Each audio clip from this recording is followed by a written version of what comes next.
Your shit's spiking. Yeah. Okay. How about now it's good. Now we're level. You're gonna speak much louder than that.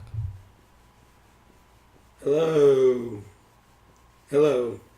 All right. Yeah. This feels right. All right, let's do it. Okay.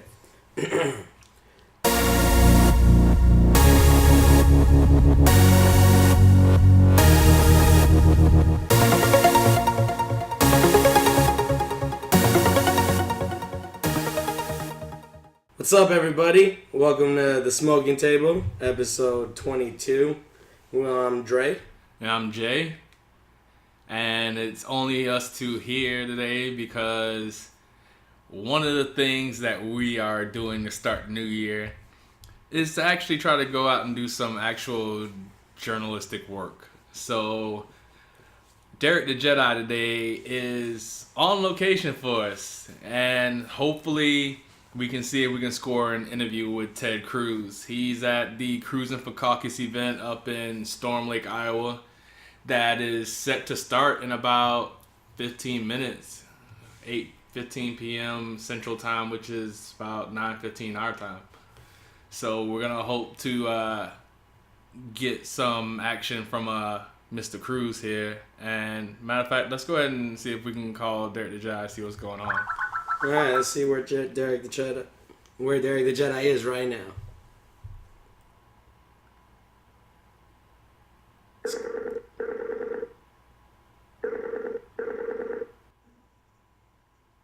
Hey, Deric the Jedi, we're here at the Smoking Table. How's it going out there? Hey guys, it's pretty good. Any sign of Mr. Cruz yet? Not yet. I'm just standing out here waiting for him. Yeah, they said he'd be here, but I don't know where he is. All right. All right, well, try to stay warm and keep us posted, man. We appreciate it. We'll call It's you freezing, back. man. It's like 60 degrees out here. All right, man. We'll call you back and see where you're at. All right, are you sure? Yes, sir. All right. All right. All right. All right. Well, that was Deric the Jedi on location, waiting to talk to Ted Cruz. Let's hope we get that interview so we can actually establish ourselves as somewhat of journalistic reporters in a way. Did he say it was 60 degrees? I think he did. I think there's something wrong with him. I'm pretty sure it's much colder than 60 degrees. It's got to be much colder in Iowa. But while waiting on that, let's go ahead and get into Weed News. Now, with Weed News this week, because like I said, you know, we're trying to get back on track, be a little bit more journalistic in our workings. Yes. So we got 3 news stories for you today that I've labeled the good, the bad, and the ugly for their obvious reasons.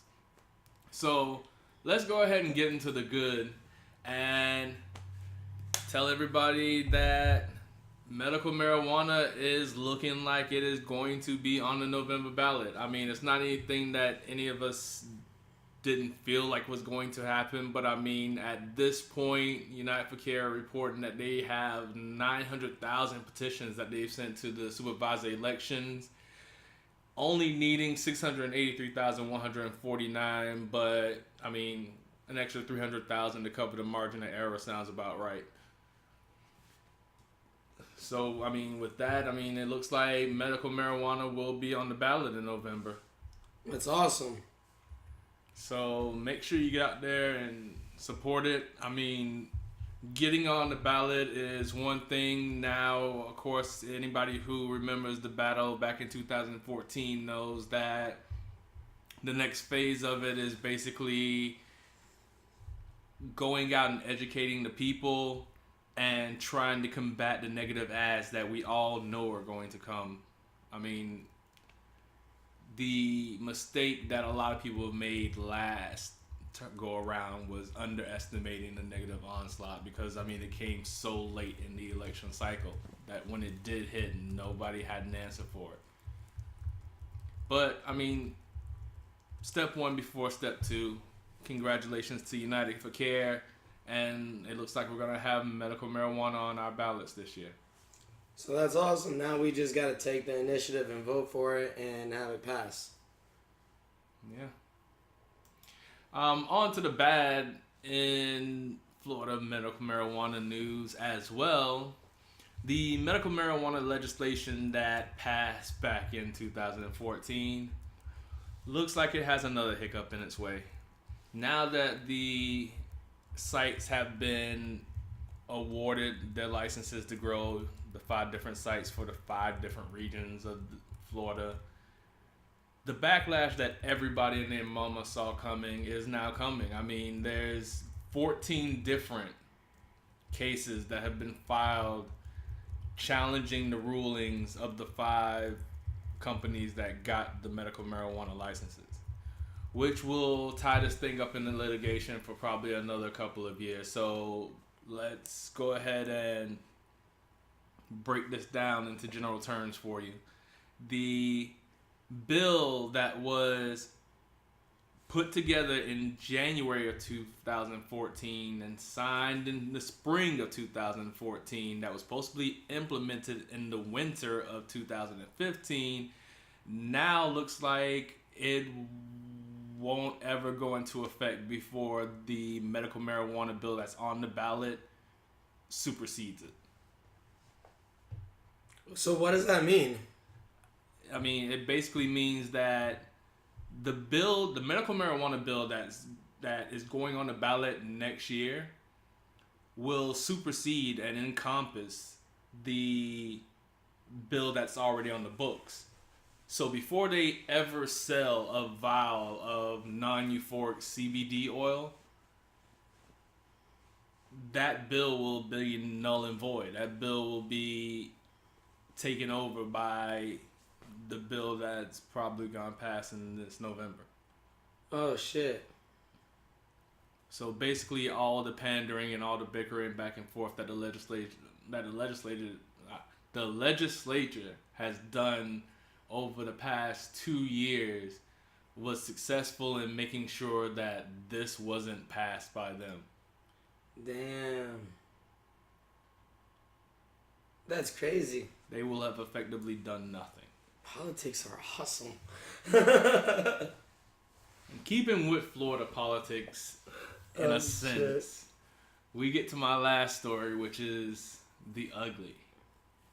And that beautiful, beautiful, crazy, weird distinction goes to our very own Miss Debbie Wasserman Schultz, who is, for those of you who don't know, a Florida representative and also the head of the Democratic National Committee.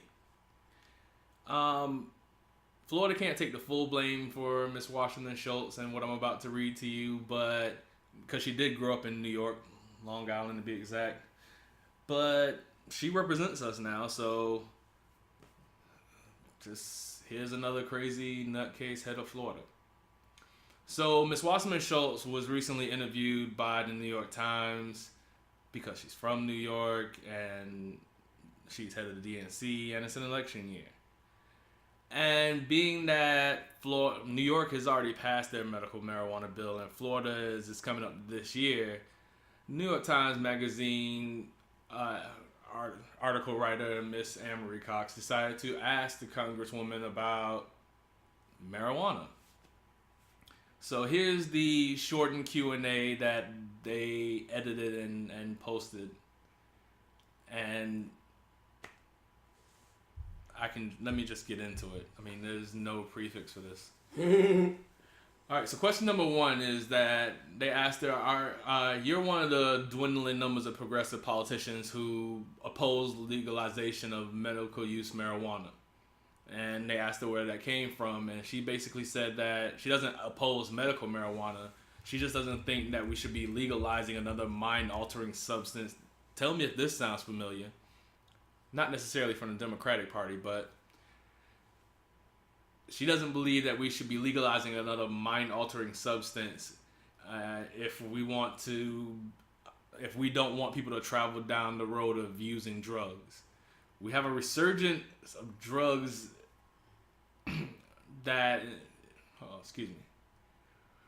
We have had a resurgence of drugs use instead of a decline, is She's quoted as saying we have a resurgence of drug use instead of a decline, and that there's a huge heroin epidemic. Oh no, heroin epidemic. But the question was about marijuana, right? Exactly. No one said anything about heroin. So I want to shout out Miss Anna Marie Cox because, Anna Marie Cox. I don't know why I keep messing that up. Because, I mean, she took it off that first question and just kind of went in. So her very next question was, heroin addiction often starts with prescribed painkillers, and pill mills were a problem in Florida, but the state didn't seem to think of prescribing opiates. But the state didn't think to make prescribing opiates illegal. And, of course, her response is, well, there's a difference between opiates and marijuana. But in the previous question, she compared smoking marijuana to leading to heroin. Yeah. Completely contradicting herself. And now this was actually written in, so I want to also give the slot a shout out because this is their condensing of this article and their opinions on it as well. And to that question, they responded saying that yes, there really is a difference between opiates and marijuana. Mainly that the heroin epidemic that the representative seems to be so concerned about cannot be traced directly back to an overuse of weed. But actually, it can be traced to an overuse of prescription drugs such as Oxycontin that once people are addicted to and can't get prescribed anymore, they move on to street drugs with the same effect, which is normally heroin. That's true. But we digress.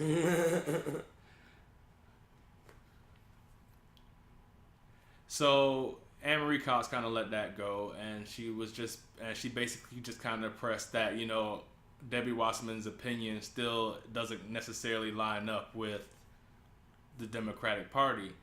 And to which Miss Wasserman Schultz answered, it's perfectly okay to not be completely predictable. I'm a person and I have individual opinions that do not line up with my ideology. They're formed by my personal experience, both as a mom and someone who grew up really bothered by the drug culture that surrounded my childhood. Not mine personally. I grew up in suburbia. Like, if she stabbed herself with the second question, she completely twisted the knife with the third one. Oh, God, yeah. That was horrible. It's like, I care about people who are on drugs because I heard about it when I was a little kid. I mean, that shit didn't happen anywhere near where I lived. I lived in suburbia. But I heard about it, and it troubled me. Whatever. I grew up in Chicago, where heroin was huge, next to an abandoned house, and I do not do heroin. So, congratulations, Debbie Wasserman Schultz. I mean, for putting your idiocracy on display. I mean, and I'm saying this as a Floridian and a Democrat who previously went into this already not thinking too highly of you. Not that my opinion matters or is going to make you not sleep at night. But it's funny that, like, they always say you can think somebody's a fool, but it only takes them opening their mouth to prove it. Yep. And as bad as I thought about Debbie Wasserman Schultz for my own personal reasons, because I follow politics, she just showed it to the world at that point. Like, I mean, it's not about what I think of her anymore. I think she's an idiot. I can't even pronounce her name. I didn't even know who she was. So, yeah. Good job, Debbie. Good job.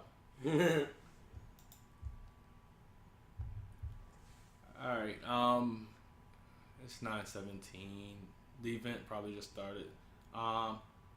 Before we check in with Deric the Jedi, I do want to get one more thing in real quick that I want to include today because I thought it would have been really good for our New Year's episode last year. But I mean not last year, but last week. But it's still pretty good, and I still just want to put it out there. So shout out to thesalon.com for this article. And it's celebrating the 2-year anniversary of legalized marijuana in Colorado. So, happy 2-year anniversary, Colorado. It's been fun. I've visited. And basically what the article is saying is that regardless of everything, and I mean everything, and it's still going on today in places that are looking to legalize, all the scare tactics, all the stories, all the what ifs, all the but this could happen that is tied to marijuana legalization. It has been 2 years in Colorado, and people are still telling those ghost stories, hoping that they'll materialize. But they won't, because everyone in Colorado is happy. No one is dead. They are not rioting. They're not anything. Yeah. And I mean, that's not to say that Colorado's not without its issues, but statistically speaking, the only two things, well, not the only two, but the most important two things that were tied into marijuana legalization that actually came to fruition are two positives. And they have them listed here. So, number one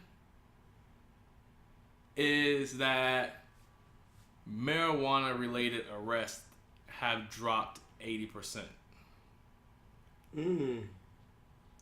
That's a pretty big number. They are still having possession and cultivation and distribution charges for marijuana. But I mean, 80% drop, you can't ignore that. No. I mean, all drug-related charges also dropped by 23%. And I mean, they go into who it benefits and whatnot, but I mean, it benefits everybody. It does. Because no one's just being put in jail for the wrong reasons. People aren't doing crimes, drug-related crimes. And the thing is, I mean, if you get in trouble for weed where weed is legal, you probably... You deserve to be in trouble. You have more weed than you probably need to have. So, the second pre-marijuana myth that came to fruition is the tax revenue. And I'm sure everybody's heard the numbers. So, I mean, we won't debate them. We'll just go by what they have here. But basically, it says Colorado was projected to have brought in more than $125 million in taxes. Not $125 million in sales, just in taxes. Shit. In 2015. And, of course, these monies are going to improve local public schools and to road and infrastructure. And there's also the governor's allocation plan, which will give $23 million to groups such as youth service programs and YMCAs and stuff like that. So Colorado being used pretty much as a guinea pig to let the government see how, they can make money and how marijuana sales and everything can impact an actual location is actually paying off. Well, here's the thing. When Colorado first passed, it was, that rogue state doing their thing. Yeah. And everybody from then on, it went to let's wait and see what happens in Colorado. Let's wait and see what happens in Colorado last year. At this point, you have a 2-year cumulative. A 2-year study is not huge on the grand scheme of things, but a 2-year study is enough to solidify something. Yeah, especially when you're dealing with an entire state, I feel. Granted, you're better off doing a 5, 10, 20-year study, but 2-year studies can give you some pretty solid evidence. And the evidence that's in is that all the fear-mongering tactics of, kids, dopey kids, and kids dying off marijuana and, dropping out. And, none of that has been skewed plus or minus by marijuana, basically. Not to any great effect to where you can say marijuana is a direct cause. Yeah.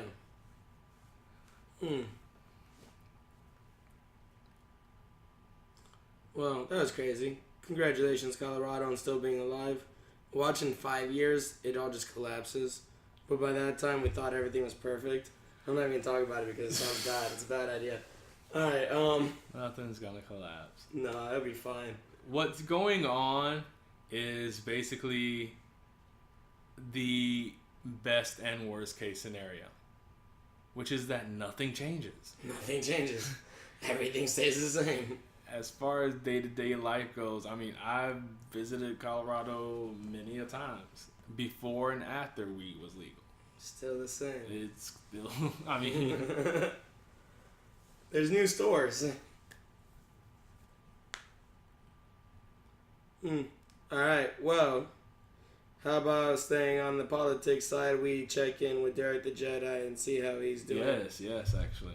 Alright, let's give Deric the Jedi a call.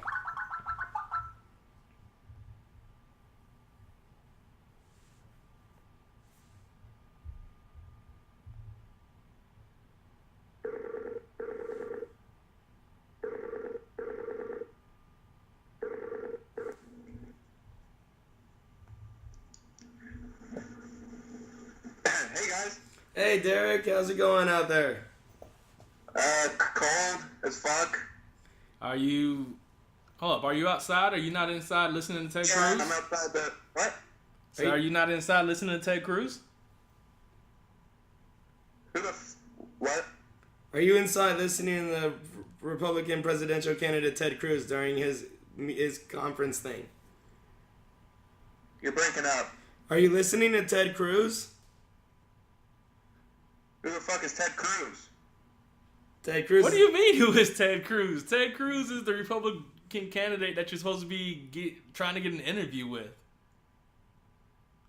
We sent you to Iowa to go. You guys sent me to find Ted Cruz? Yeah, we I sent thought you. you wanted me to find Tom Cruise. Why would Tom Cruise be in Iowa? You guys wanted me to go to Iowa? You didn't give me any budget for that. All you gave me was a blunt for this trip.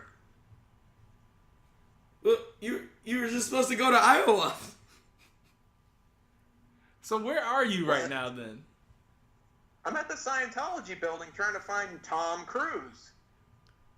The Scientology building in Clearwater? Yeah. Why are you trying to...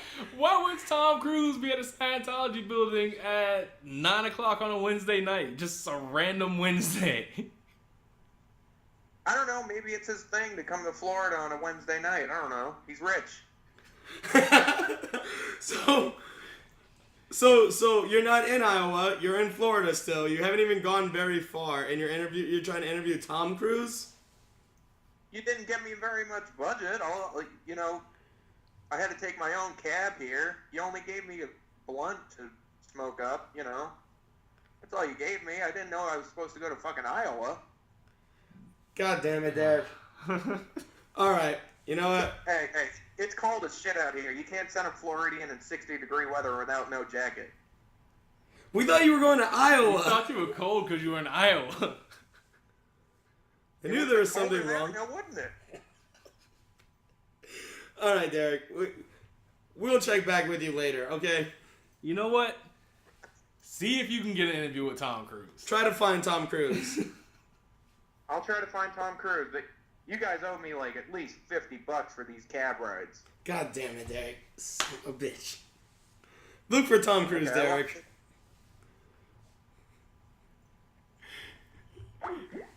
He's in Clearwater looking for Tom Cruise on a random Wednesday night. He just hangs out at the Scientology building. This is where Tom Cruise chills. He just hangs out there all night. Waiting. Alright, well. When he's not jumping up over his couch. So, our attempt at, Yeah, our legitimacy is shot at this point. Yeah, we're not very good journalists. We might have to give it another shot another time. Hopefully, we'll get a Tom Cruise interview though out of this. I mean, that'd be exciting. Maybe we can ask Tom Cruise what he thinks of Ted Cruz. Oh man, that'd be perfect.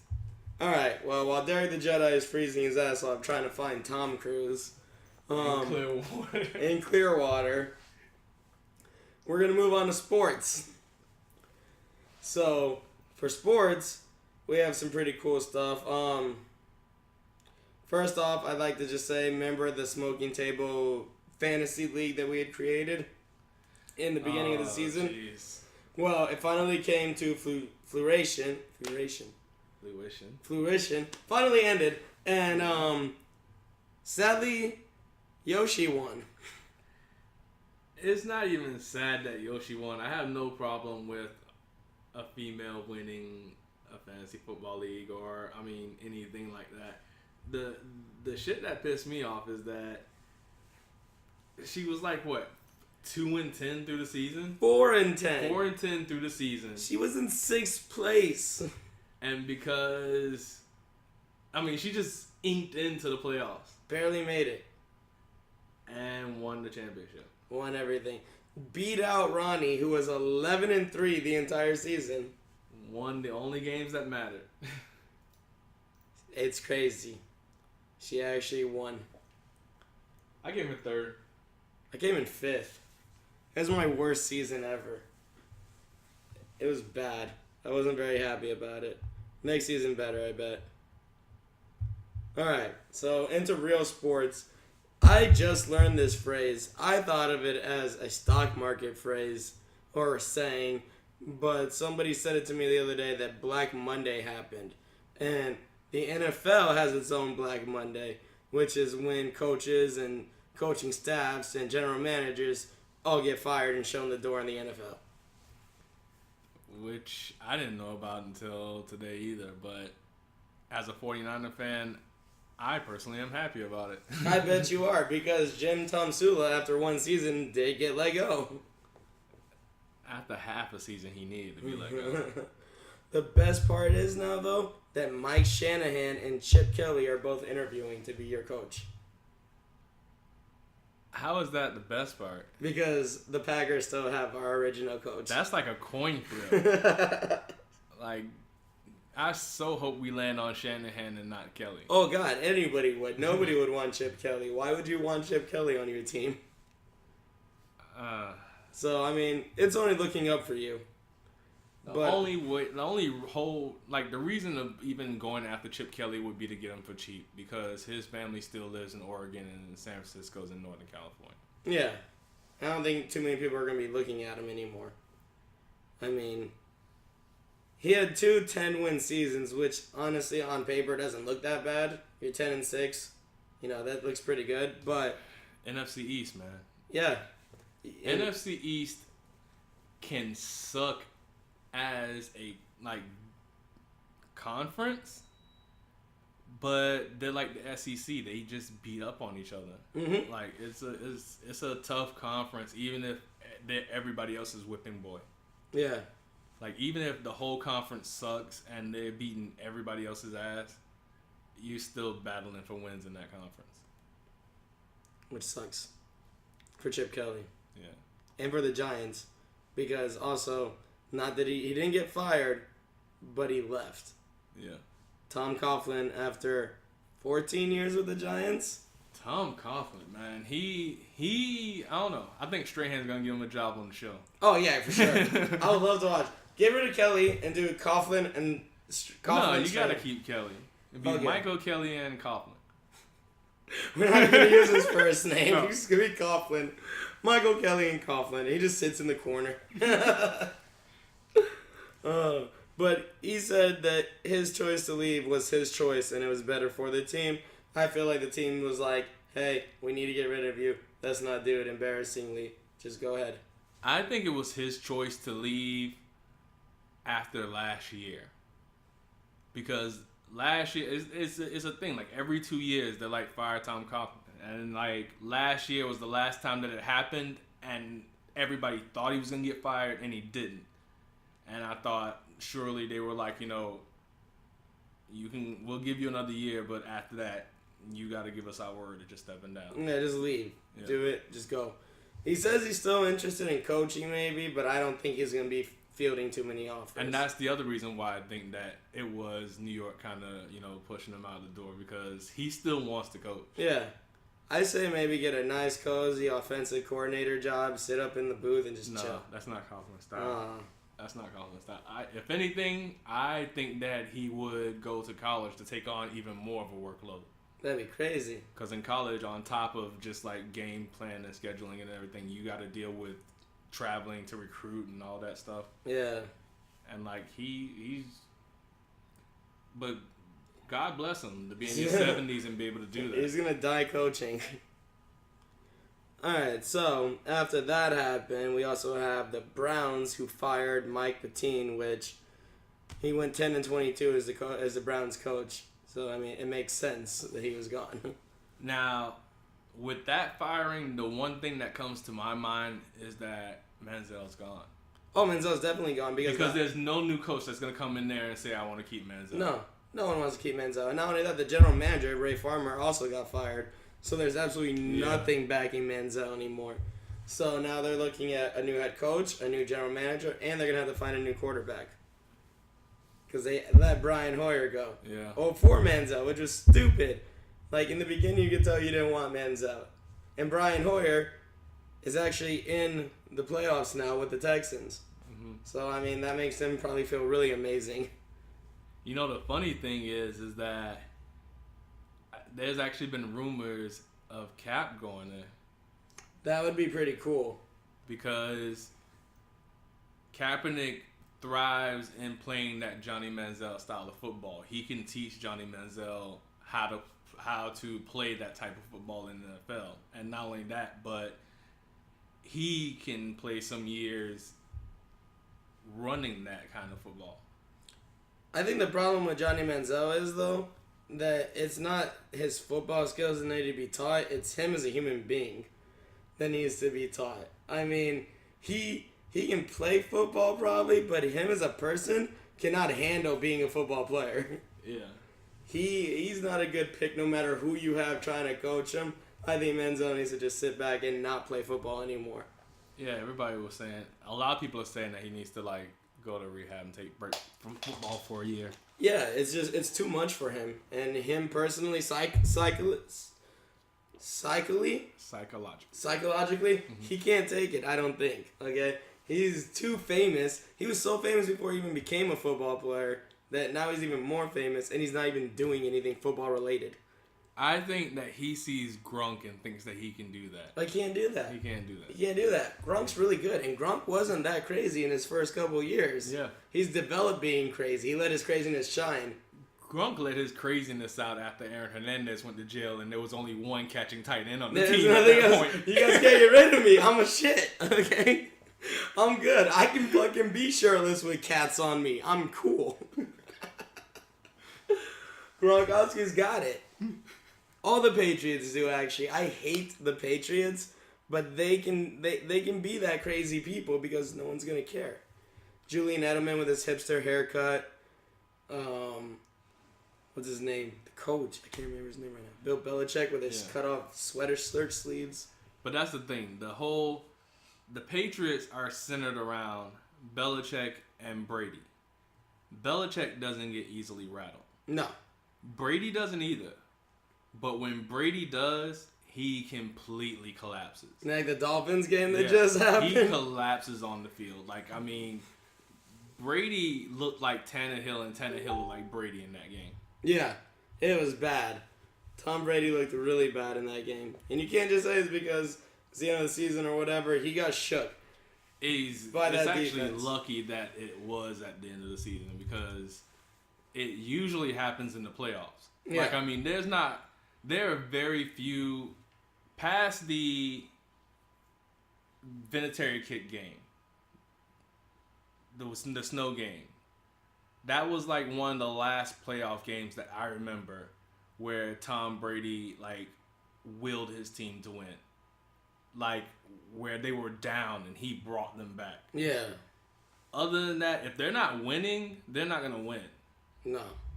When Tom Brady has that collapse where he's throwing to the other team, it's done. Yeah. Brady's done. He's out. Tom Brady. Never going to go anywhere. He wants to play into his 40s, and I think he can if he keeps trying. He's playing. He's at a high level of his career right now. He's not declining right now. He's going to do HGH. Like Peyton. Like Peyton. Watch. Keep an eye on his chin. It's going to get bigger. I love how HGH just magnifies the already big part of your body. It just makes it huger. Yeah. People say it's Payne's hairline receding. Peyton's forehead. Barry Bonds' neck. Oh, shit. Alright.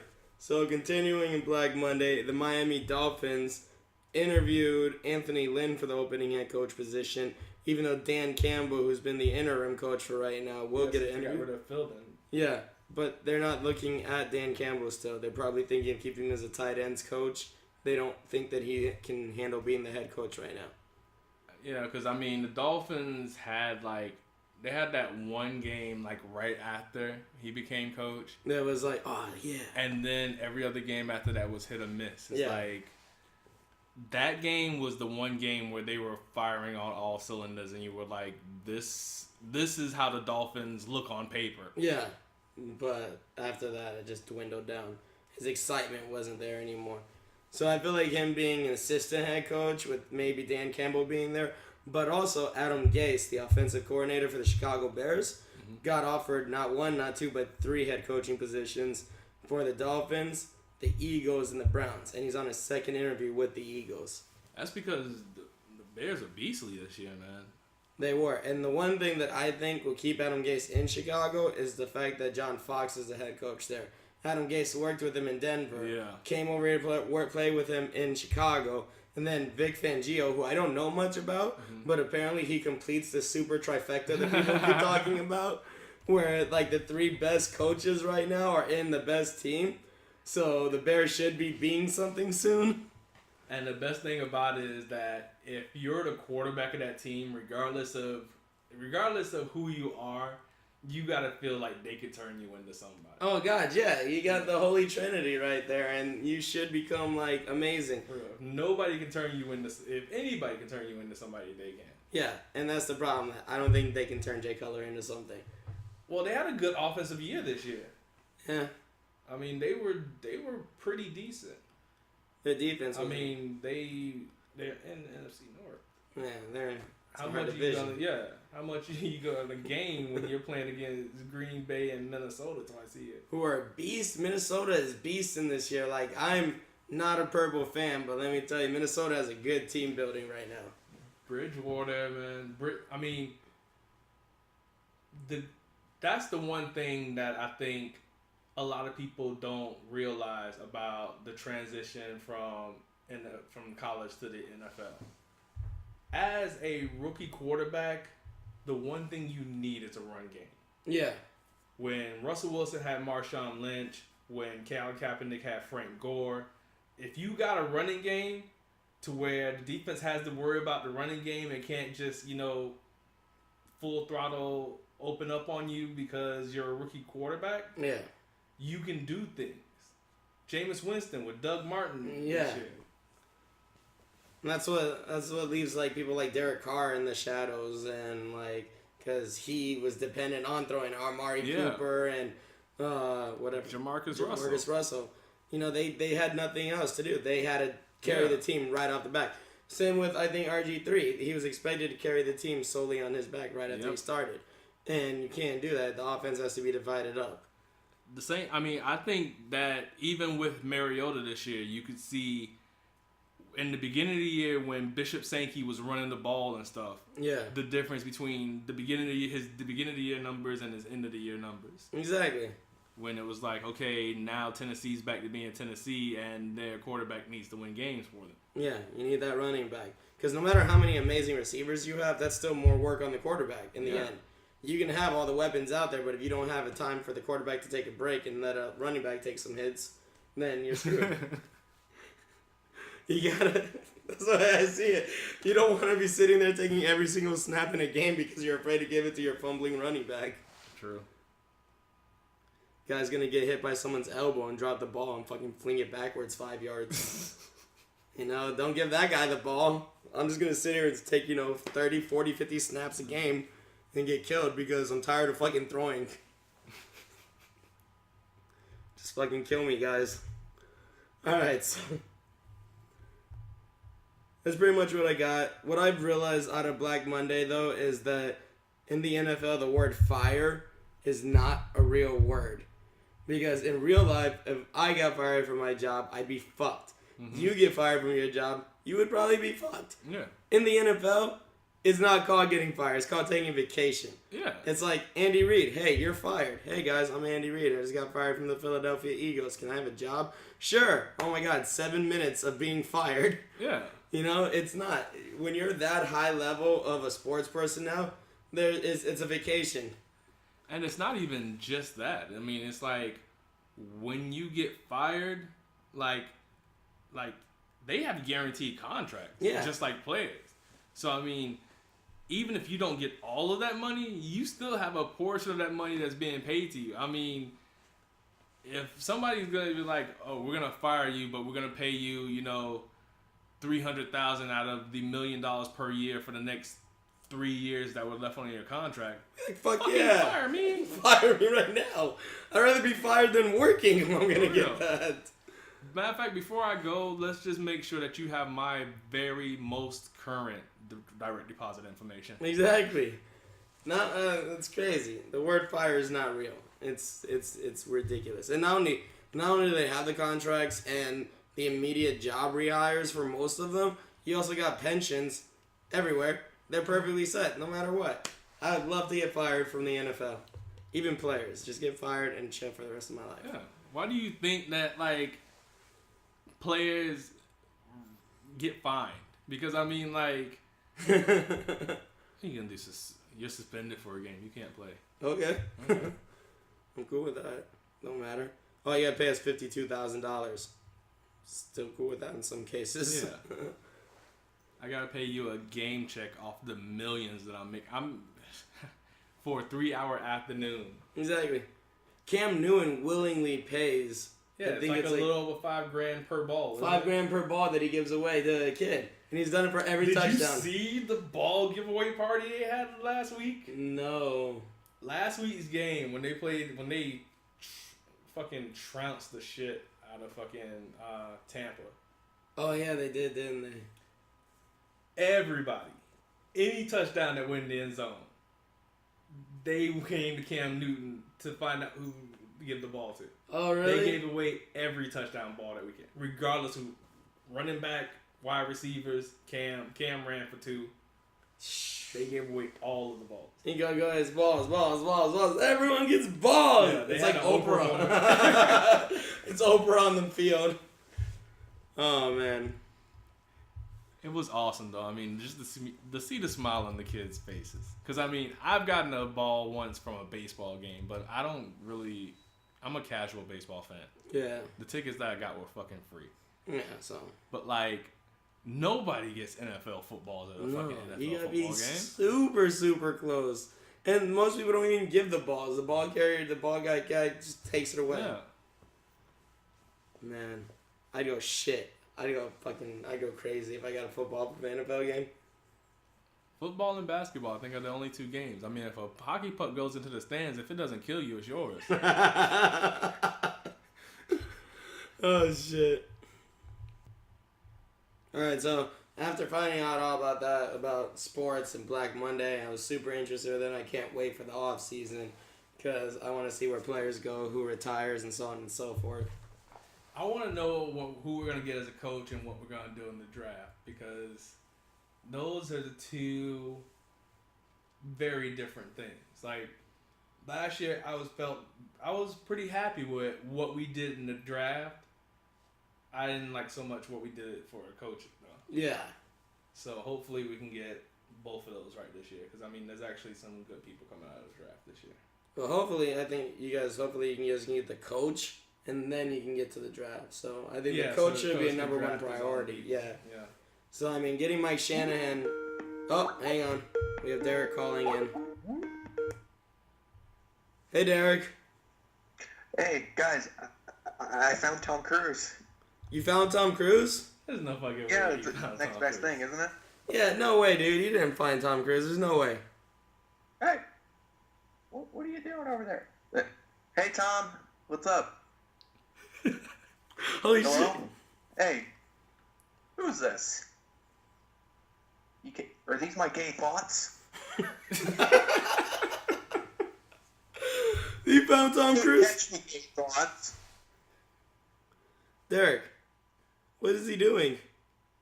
I don't know. He's like, oh my god, guys, I have to go. Deric. Deric.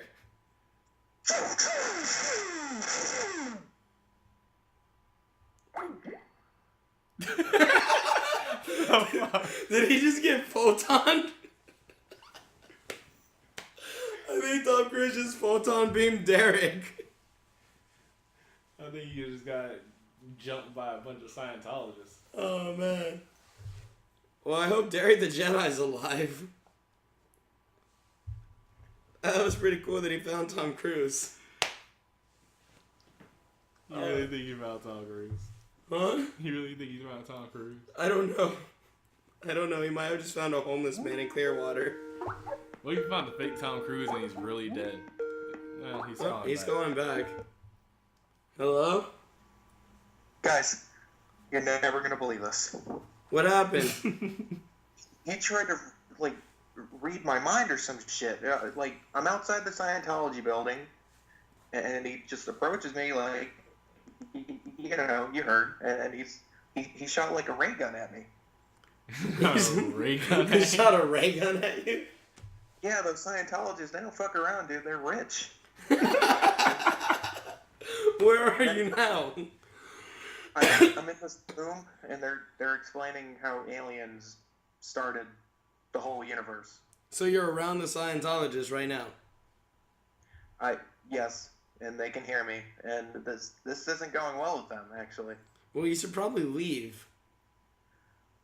They're forcing me to stay, and I can't leave until I've converted to Scientology. All right, well... Are they doing forced recruitments now? Is Scientology... Are they forcing You you guys are breaking up. You guys are breaking up, and it's kind of scaring me. All right. What if it's that they're building trying to fuck me up? Why are you in that building? Why would you go in that building? Why would you go back inside? Stranger danger. They got like 4 guys, and they held me. And they're like, "Hey, come on," and I was like, "Okay." That wasn't very much negotiating. They're pretty polite. They are pretty polite for people with photon lasers. They're actually really nice. They gave me sandwiches and shit, and they had soup. They had cream and mushroom soup, and I really like that. So it's going all well for me, but I'm kind of freaked out because I'm still here. Why do you eat cream and mushroom soup from a stranger?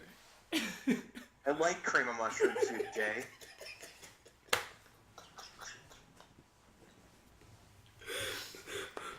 You guys don't understand how much mushrooms are good for you, okay? They're really good. They cause inflammation. What? They cause inflammation? Yeah. I like mushrooms. Yeah. I wouldn't eat mushroom soup from a stranger. I wouldn't eat mushroom soup from a bunch of people who just attacked me and politely brought me into their building.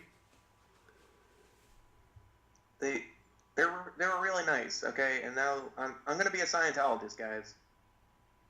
All right. Well. All right. Can you do mind trips before you become a Scientologist? Yeah, I'll do mind trips before I become a Scientologist. Because I don't think that's allowed, afterwards. Yeah, I don't think you can have mind trips. Guys, I have to do mind trips, okay? I'll be in the next room, okay? All right. Thank you. Ah, shit. What the fuck is that? Oh. All right, welcome to Mind Trips with Deric the Jedi.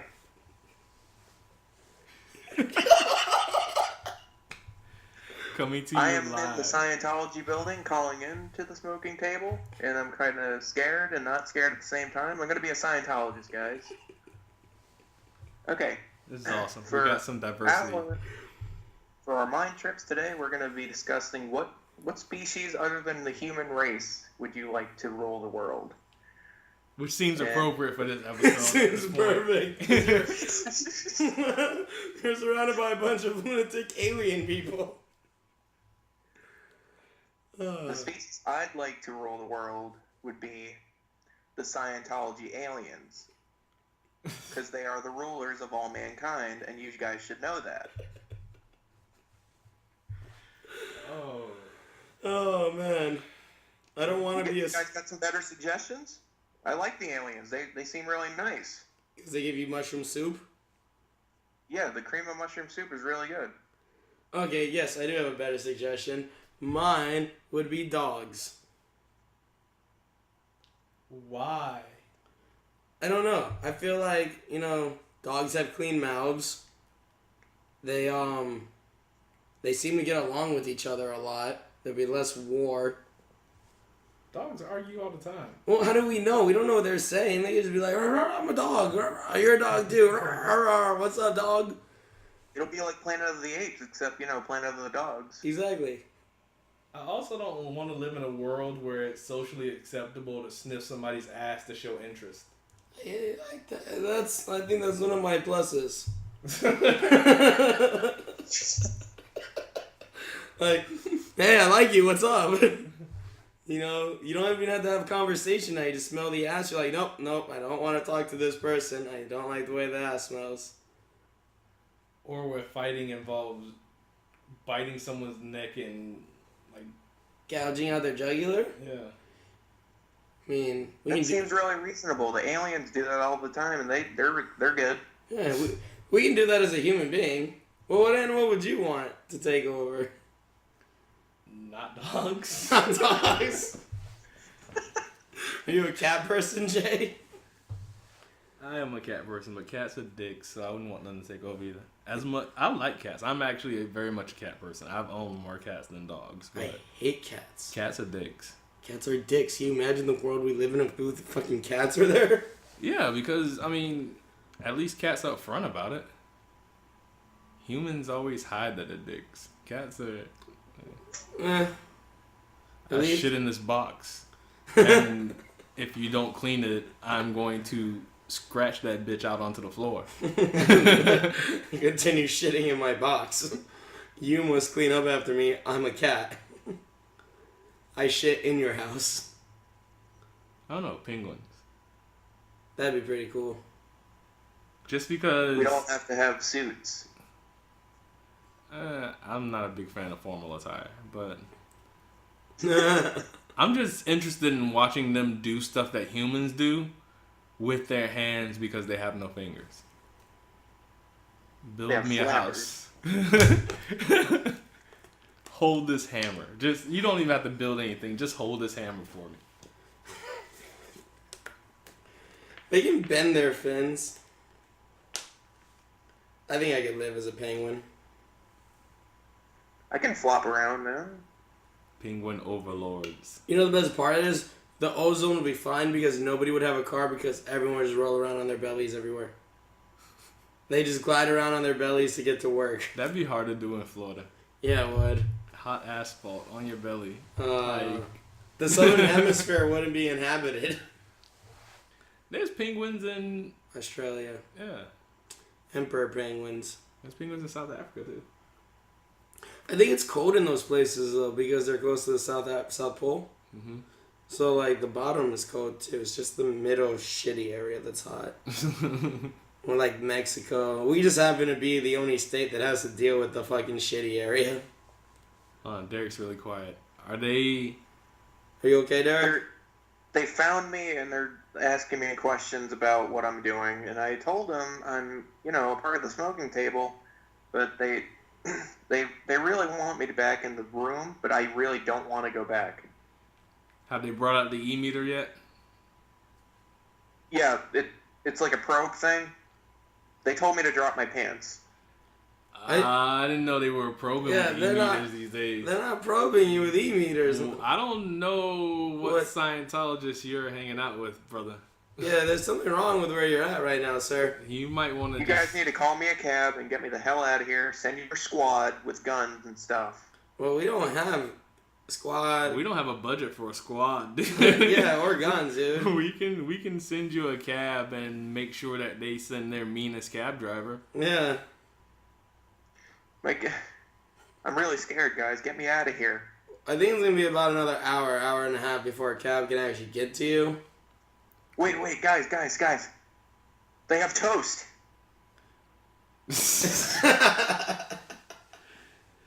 And that's all Deric needs. And there we go. We've lost Deric to We lost. Okay, Deric I'm good. I have Scientology, toast. I'm gonna eat this toast. Do I have to leave? Are you asking us? Yeah, I'm asking you. No, you can Is there... stay Okay, there. I'm gonna eat the toast. Okay, all right. Alright. Alright, well, Deric's gonna eat toast, and I guess we're just gonna go ahead and close out the show then. Alright, well, I hope you don't get raped too bad, Deric.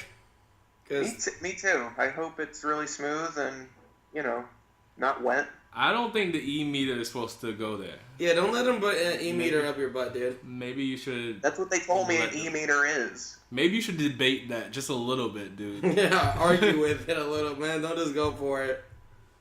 Guys, I don't want to get raped by fucking Scientologist, okay? Tom Cruise is here. That's the only reason I'm here. You guys sent me here to die. We sent you to Iowa. You went to the wrong You didn't place. send me to anywhere. You told me, hey, go find Mr. Cruz, and I assumed, hey, Tom Cruise, and there's a Scientology building in Clearwater, so I was like, hey, let's go there. No, you guys meant Ted Cruz. Whoever the fuck Ted Cruz is. You know what? Seeing it from his side, it makes logical It sense. makes perfect sense. We are bad. We're sorry. This is not funny, guys. Our apologies to Deric the Jedi and to all of you because... Hold up. Well- Oh my god. I found Tom Cruise's gay thoughts. They have it in a box. I thought that they were holding that in the new Yes, statue sure of him that they has created. masculine thighs. What's Hey, that? hey. His thoughts are trying to get to me, guys. Well, we're going to close out the show now. I hope you don't die, Deric. Congratulations on becoming a Scientologist, and hopefully we'll see you here next week with us. Alright, I'll see you guys next week if I'm not dead, okay? Alright, we hope you're not. Enjoy your toast and your cream of mushroom soup. Alright, I will. Alright, love you. Bye, Deric. Bye, Deric. Alright. Alright, so from us here at the smoking table and Tom Cruise's gay thoughts and Deric's new Scientologist life, have a good night. What a new year. Have a good night, everybody. We'll see you next week.